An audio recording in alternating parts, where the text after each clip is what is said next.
तिनसुकिया में 5 बंगाली मकतूल अफराद के अहले खाना से टीएमसी वफद ने असम के ढोला में मुलाकात की, जिसमें राज्यसभा रुकन डेरेक ओब्रायन भी शामिल थे। आपको बता दें कि जुमेरात की शाम मुबैना तौर पर उल्फा ग्रुप ने 5 बंगालियों को गोली मारकर कत्ल कर दिया था, जिसकी मुखालफत में टीएमसी की जानिब से असम में एहतजाज किया गया था।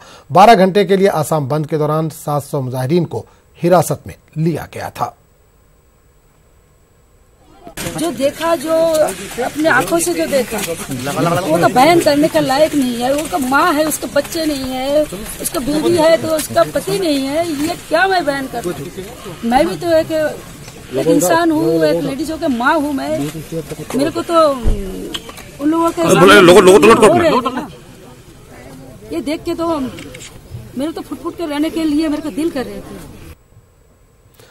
राम मंदिर मामले पर दिल्ली में संतों की मीटिंग का आज दूसरा दिन है। अखिल भारतीय संत समिति की इस मीटिंग में मुल्क भर से बड़ी तादाद में साधु संत शामिल हैं।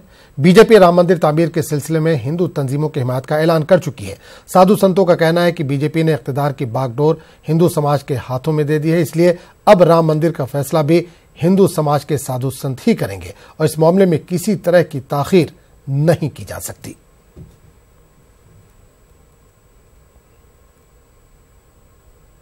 आ गया है कि हम लोग अब सत्ता में हैं, अब जो है संतों को केवल आदेश देना है।